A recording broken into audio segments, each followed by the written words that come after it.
The time traveler forgets his past as he enters a new future. Lightning Hawkins, 1. I'm an American hip-hop rapper. Here are a few stories.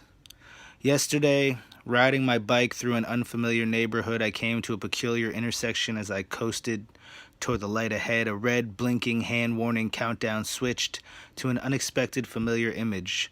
The brave, go-ahead walking white man, creature of habit, child of society, civilization's son. We think we know what to expect.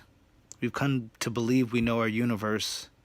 Most days knowing something is good enough to make it true, but are any events insignificant eventually? The other day, as I came to a crossing with my wife, we saw a woman laughing with a young man on the corner. When we approached more closely, we found the woman holding her bloody mouth and calling out for a lost tooth. We stood alongside her and her friend with a collective dazed expression. When we reached the other side of the street, we heard screams, a young man howling, "Oh no, no, no!" while his friend shook left to right in confusion or disbelief. The 5 of us formed an incredulous lineup outside of the sugar bar. Someone struggled for words. He almost got hit by that car.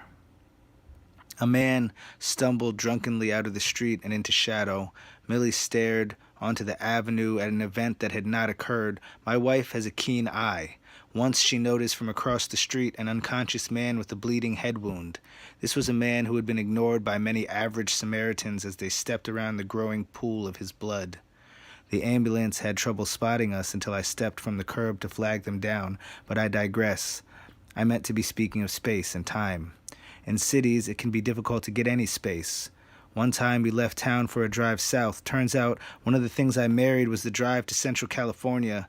It's not too far as long as you can see the coast. In this case, we headed down to San Diego for some reason, meeting a few new humans. We have the baby sickness. I guess I'm fascinated anytime I get to achieve some kind of communication with a nonverbal creature, as if humans only used our words to lie. I sometimes think about going back to a better time. Used to feel I was born in the perfect moment, but what if everything wasn't already decided? If there wasn't a word for everything, what if you had to say what you really meant? From what I've read, there are only a few original alphabets. Once someone figured out we could communicate with writing, it wasn't too hard to agree on that idea. I got poisoned early on with the written word, not that I'm complaining. Still, we were on this drive down south, an arbitrary cartographic designation heading down south in our blue monstrosity, and we crashed with a generous friend. She lent us a book we've since given away by a man named Lightning Hawkins. Holy fuck, we read. Lighthawk 2, The Bang.